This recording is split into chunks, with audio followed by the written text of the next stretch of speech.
Hard-boiled Haggerty in the ring now. Today is the heyday of the pretty boy.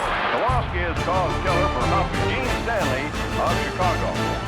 She likes it. Oh, boy, that can hurt. Right here at ringside while we go in for a riot of roughhouse that's flatly called wrestling.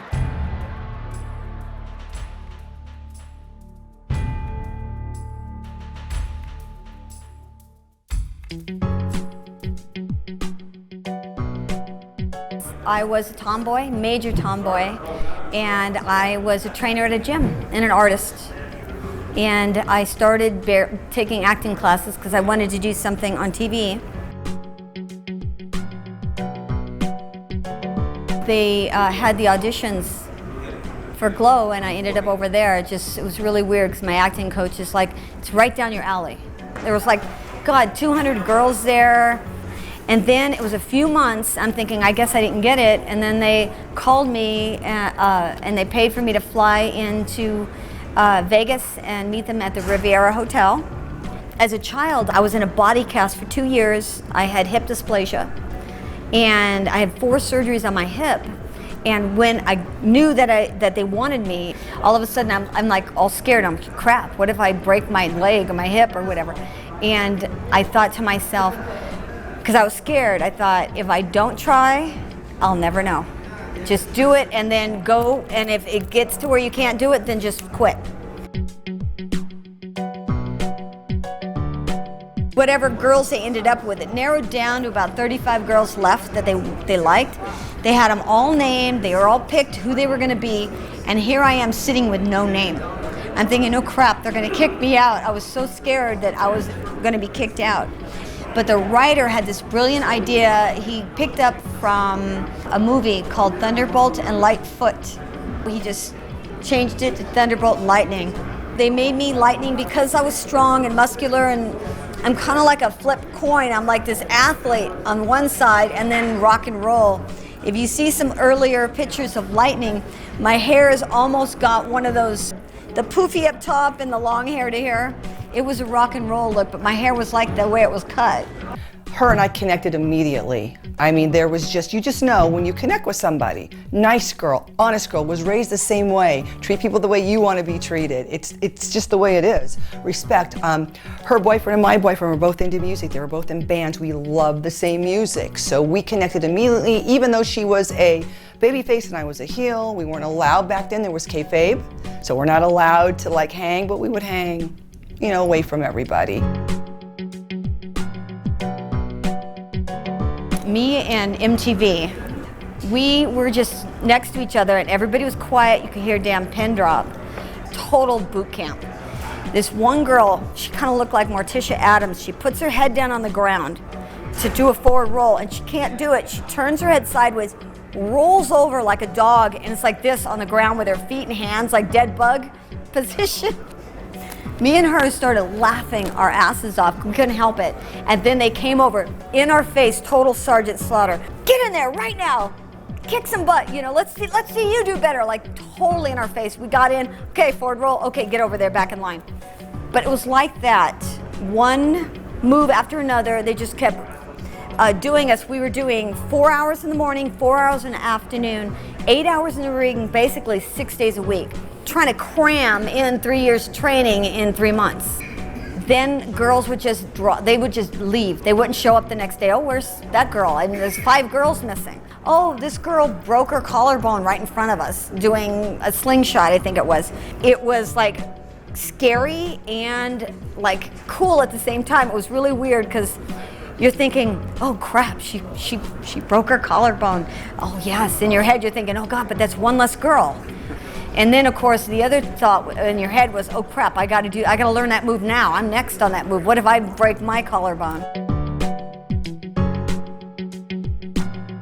When we were training, I got a concussion. I jammed a knuckle. I know that doesn't sound like a big one, but they take forever to heal. That's how far you can bend your finger. It takes you like 6 months to be able to do that again. Snapped off fingernails halfway through. So painful. And I broke my big toe. Oh, and Tanya the Russian drove my head into the floor and I broke my nose doing a bulldog. Because she She was a little tight on me, and I came in head first. I could not turn left or right to protect myself. I really, really love to fly. When we were further trained, they split off bases and flyers into two. They had 2 rings when we were training, and first move was off the 3rd rope. The girls were scared to climb up, and they were scared to jump, and I'm such a tomboy. I went over, I kept telling the girl to back up, and she's like, no, Nanuchka. And I just jumped as high and as far out as I could, and I almost went over the top of her. I rode the top of her shoulder and her forehead down, and they loved it. She's small, but man, don't let that kid you. Strong, solid. That's her. Small but mighty. Maybe weighs 95 pounds. People look at her and they think, oh, she's just this little tiny petite thing, but girl's got her guns are ready to go at any time.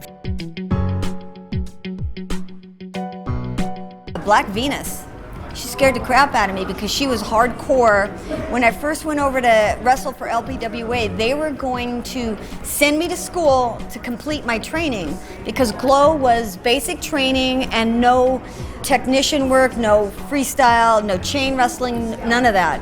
It was just choreograph, and the bigger the flying move or whatever, it was the better. So now I'm with all these girls that are completely pro-trained, and Black Venus towered over me. They gave us a 5-minute notice we had to go out and wrestle, and she sticks her fingers in my chest, looking down on me. You do what I tell you to do. Scared the freaking holy hell out of me.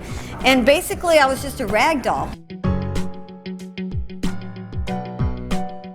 Back in LPWA, I really admired Medusa Michelli, Alundra Blaze. She was just strong. She had been out in Japan for a year working with them, and that I thought was badass. In Glow, I really loved Nanuchka. Everything she did was clean. When she had you up in your arms, you felt secure. She was just a really strong and light as a feather when you'd work with her.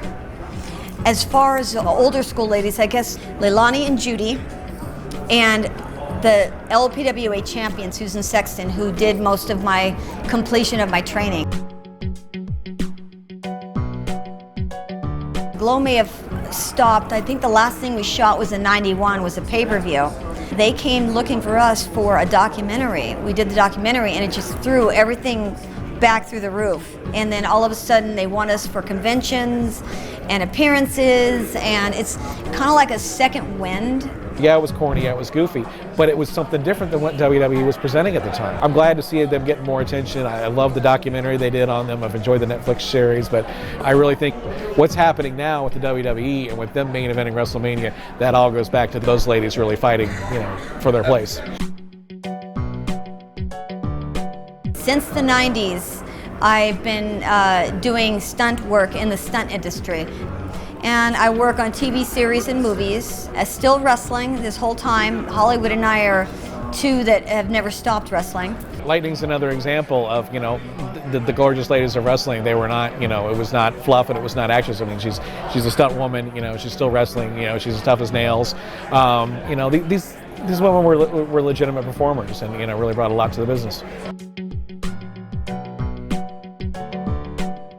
I speak my mind. I don't lie. A great worker and a great stunt woman, and a good human being.